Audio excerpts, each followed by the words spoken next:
Whether you're talking about a fairy tale or you're talking about a film or a book, there is this hero's journey. For a hero to be successful in a narrative, he has to come against some kind of conflict, really. Without conflict, there's no story, and without a story, there's no hero. You could tell just as deep a story in fantasy as you can in any other genre. It's just a matter of what you do with it. Fable 2 is set 500 years after the end of Fable 1. The land of Albion at this time has forgotten all about heroes. Sort of heroes have kind of fallen out of the world. Technology has moved on. Heroes are no longer part of that landscape. There are still a few people who have the old ancient hero's bloodline in their veins, and your character is one of those people. It's true. Your blood. You are heroes. Well, you know, some heroes start out as already fully blown heroes. I mean, Hercules came out of the cradle strangling snakes, but most heroes have to go through some kind of progression. It makes it more fantastical and more interesting to see someone go through some trial for them to be a hero. Well, for me, that great story starts where you have no power, where there is nothing. So when we first meet the hero, he's not there yet. He's not become that heroic character that we want him to be. Our hero is a poor, poor child. No parents, has a sister, living on the cold, hard streets. After running around as a little kid for a while, you're called to meet this character called Lord Lucian. He's working on this huge project. I'm working on something wonderful, for which I need individuals with particular talents. Every great epic story has a character that really does something to create havoc for the hero. And Lord Lucian is that character. He's used to being in a position of power for so long, he's forgotten his humanity. His wife and daughter are dead, and he's seeking a way to revive them. He will go to any means to achieve this end, and I mean absolutely any means. I think the same way that we're drawn to heroes now who are flawed, who are normal, that feel like us in some way, the same is true for the villains now. Giving them some kind of motivation a player can understand makes them so much more interesting than somebody with a twirly moustache and a silly evil laugh. I think what makes a villain interesting is when he really believes wholeheartedly in what he's doing, no matter, you know, how horrible it is. Chaos cuts innocent lives short, and we're to accept this as fate. I beg to differ. And there must be planted in the back of the viewer's mind a little bit of a wish to be that villain as well. So Lord Lucian is not a very nice person. You get off to a really rocky start with him. Things sort of start to go downhill pretty fast. Revenge in any story is a great motivator. From there, you grow up a little bit more and then re-meet him and discover that he is building a piece of architecture that has once wiped out the world before and will do so again. And there is this deep need to see heroic characters stop an apocalyptic vision from happening. We could walk away from it, or we could get involved in it, and if we get involved in it, boy, there's going to be a big ride. It's the most intrinsic building block of story. It's a character, a hero changing.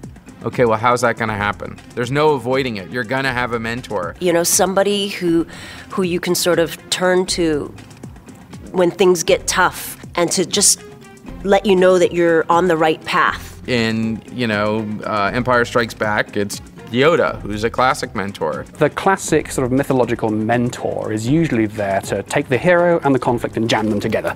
By your actions, you could make Old Town a safer place. If there were no mentor, the hero would probably remain in their own happy little world. So you could actually say mentors are probably more responsible for creating misery in the world than anybody else. In our particular case, our key mentor is a figure called Teresa, who is a blind seeress. She saves you from the initial family tragedy, and then from there guides you onto your destiny and shows you the way to become a hero. Today, you leave the safety of this camp and seek out Lucian. The journey will not be easy. But right at the center, where you've got the hero and the villain and the mentor, you've got the sidekick. If it weren't for sidekicks, who the hell would the hero show off to?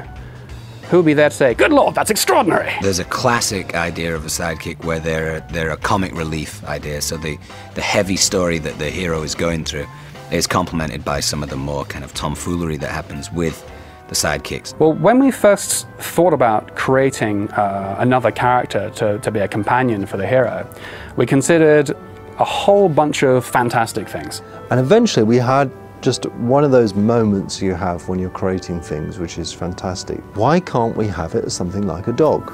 What's that furry thing bounding up and down? Can it do any tricks? There is something about having dogs that appeals to us on some sort of primal level that we don't even really understand. What you need is someone nice to look after you.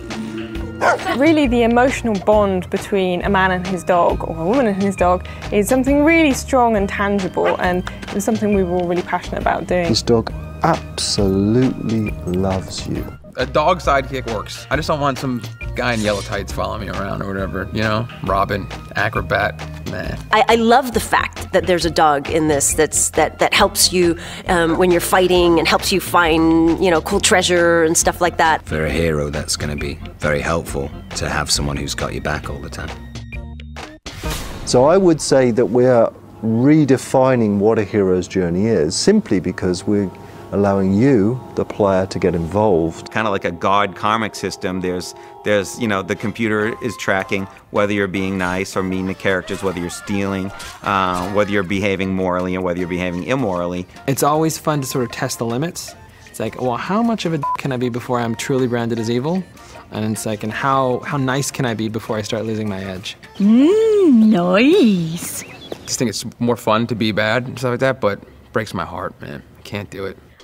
To be honest, I haven't done very much evil in the game. I liked kicking the chickens, because I would never kick a chicken in real life. I want to play bad. I want to go evil. I want to do horrible things, and I want to kick my dog a couple times. They put you in situations where if you want to push the bad guy off the cliff, as opposed to bring justice, you can do that. But are you less of a hero to people? I think all of us sort of want to be bad sometimes. Are you ready to spend? We all want to not do the right thing.